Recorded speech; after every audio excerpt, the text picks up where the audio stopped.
Okay, welcome back. What on earth is going on this week in Canada? It is absolute chaos if you've been following what's been happening. And I'm going to start with the end in mind before we go through everything today, which is that what we're going to talk about is we've just had some breaking news that there's now a criminal investigation into a number of Canadian politicians. Trudeau seems to have slipped this yet again, but I'm sure they'll not bring him back in for all of this.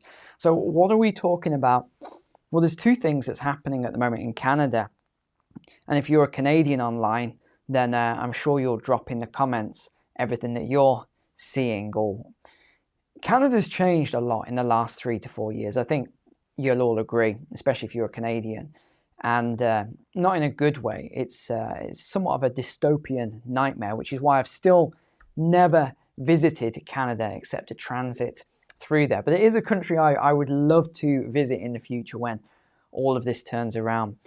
But what we've seen this week is two major things. Now we have a criminal investigation into politicians in Canada. One of them is around in fact, how can I word this without breaching the terms and conditions? Hold on, let me Arrive Can app.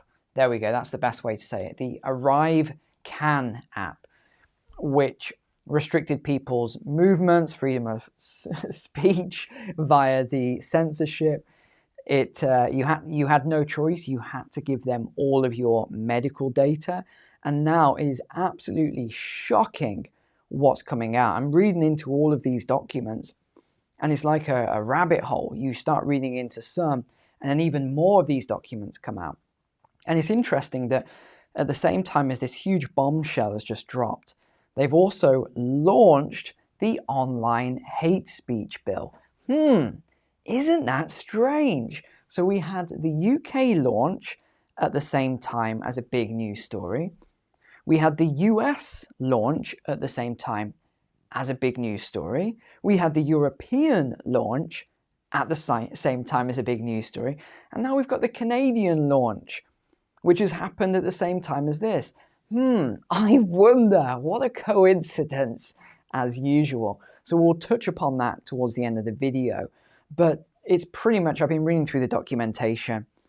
It's pretty much the same UN charter that's come down to all of these different countries. So if you've seen my other videos on the hate speech bill for EU, US, UK, it's pretty much the same for Canada. It's a big smokescreen to protect children, which of course I am for. Just got to throw that in there.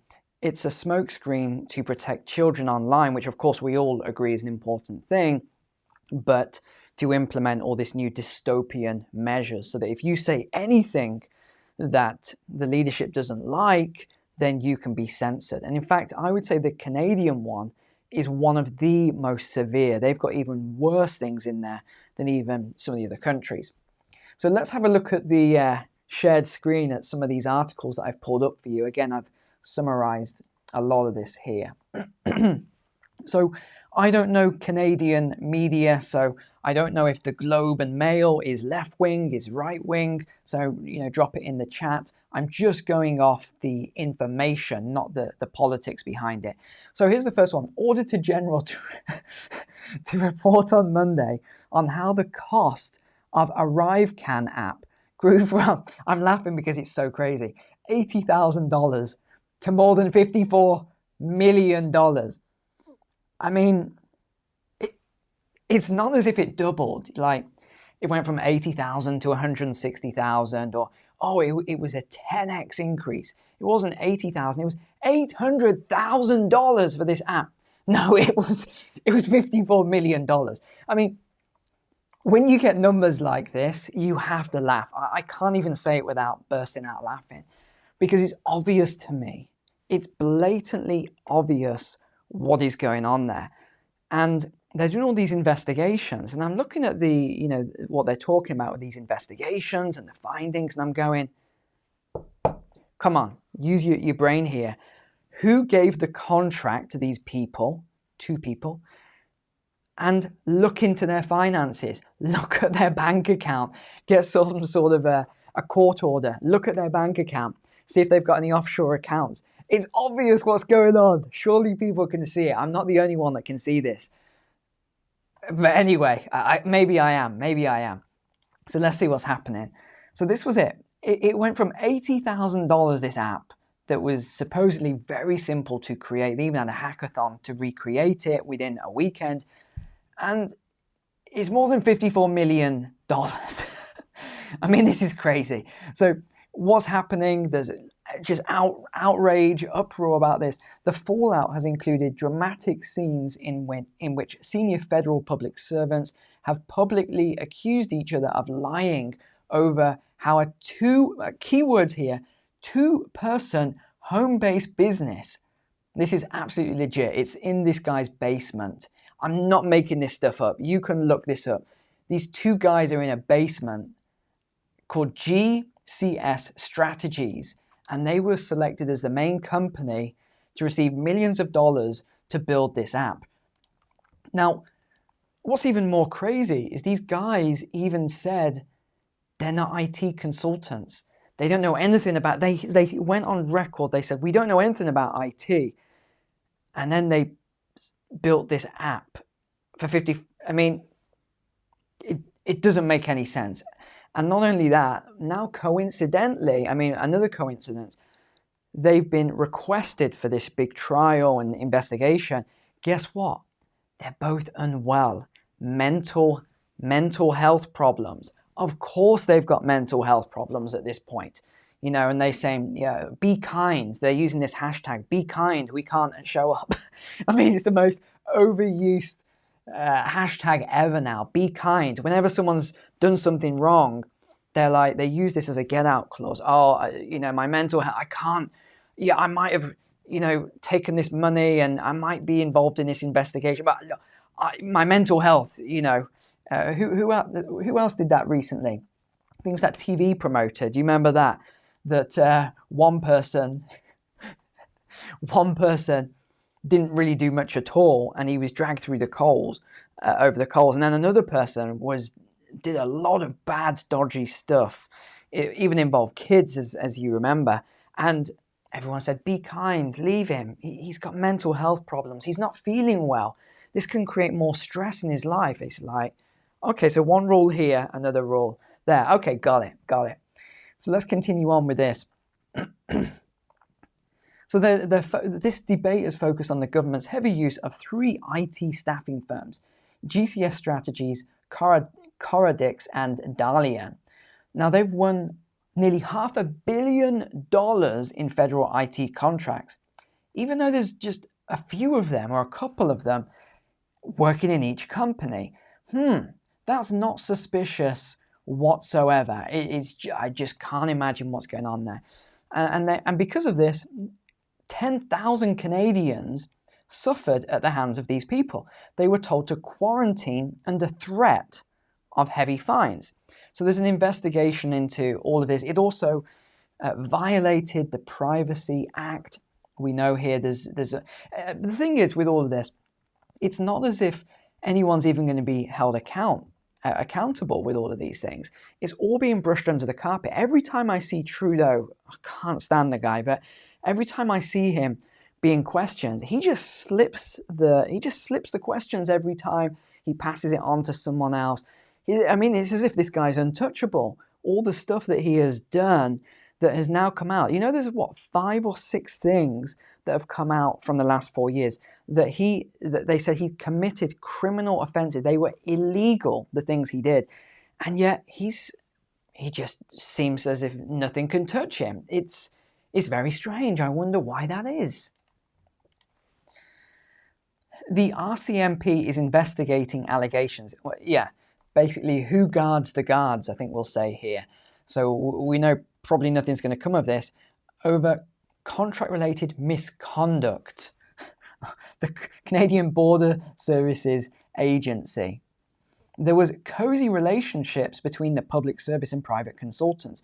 Again, another thing I would do straight away, they're investigating the wrong things. I would go, and again, I haven't got time to do this myself, or you know, it would probably take me a long time to do it, but I would look at who issued the contract. I'd do a freedom of information request, something like that. Who issued the contract and who received the contract? I would then look at, did these guys go to school together? Did they go to university together? Do they play golf together? Or maybe their wives are in some sort of a group together.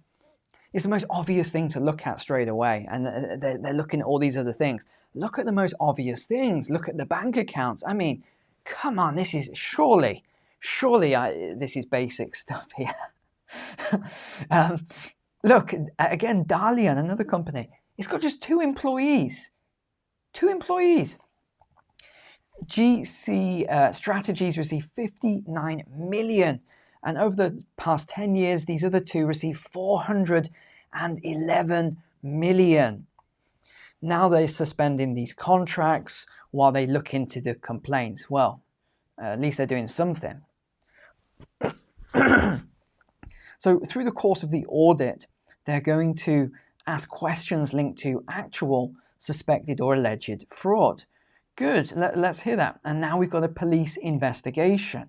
Again, will the police really investigate properly? I'm not convinced. So what's just happened? They've released a report into ArriveCan. He found that the outsourcing companies repeatedly won contracts by listing subcontractors who ultimately did no work. And guess what? If you want to find out who these subcontractors are, you can't, because Trudeau has passed some sort of, I don't even exactly know, I was trying to read about it earlier. Trudeau's passed something that you can't find out who these subcontractors are. And it's also protected under privacy laws. So again, what does this, just use your common sense here, what does this tell you is going on? I would not want to be in Canada with all this stuff happening right now. You remember what happened with the truckers protest as well? That was insane.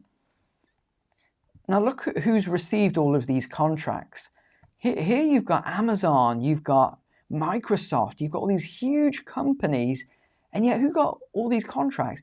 GC Strategies with their two employees, and this company here with their 4 employees, and this is madness. It's absolute madness. I want to get onto the key point in a moment. I want to tell you about the distraction. So now here's the other thing as well. The 2 civil servants who spoke out against all of this, all of these contracts, have now been silenced. They've been suspended, and they're not allowed to speak about it, is what they're saying. We've got some more information on it here. Yeah, here we go. 2 suspended civil servants told MPs Thursday they're being railroaded to cover up for their superiors. Why not say who the superiors are? Why is it such a secret? Cameron MacDonald, who was an assistant deputy minister at Health Canada, and Antonio Utano, who was a director general at the Canada Revenue Agency, have since been suspended. And it talks about it here. They said they did not have any opportunity to weigh in on the internal investigation that is being pursued. Why? Why are they not allowed to speak? It's obvious, surely. And then here it is, I think here. Yeah, the committee was notified by letter that witnesses would not appear for questions owing to mental health concerns. The 2-person IT staffing company said that they both have mental health concerns, so they are not able to testify. And apparently, that's okay. They don't have to testify. Welcome to Canada, I guess. So this is the thing then. Canada has just unveiled this draft law to curb online harms. And it's only when you start reading into all of this, let's look at this article here by CBC. Again, I don't know much about these news outlets. But once you start reading into all of this, you see what's actually happening. Key points here, excuse me. Sorry about that. The federal government has said it will introduce long-awaited legislation this week to tackle online hate and propaganda. Again, propaganda is such a loose word, because propaganda can be something that they don't like, whoever is the current government. If they don't like what's being said, they can class that as propaganda. The text of the legislation has not yet been made available, but its 46-word title indicates that it will involve changes to the criminal code, the Canadian Human Rights Act. So they are actually changing the criminal code and the Canadian Human Rights Act. And then there's obviously something else here which I can't read out, but this is obviously around the child aspect, which they're pushing to protect children, which again we all agree with. It's important, but it is a smokescreen. What they're doing is they're pushing in these other things at the same time. So what did Trudeau say? He said the bill is designed to protect children from being subjected to hatred, violence, bullying, and seeing and being affected by terrible things online. This is what we're going to see in this bill then, because it's not quite clear. Although they're saying the bill isn't out, there are actually drafts that you can read. A requirement that digital platforms conduct risk assessments, act responsibly, including by upholding fundamental rights. Okay, it's a word weaving here, to protect users from harm.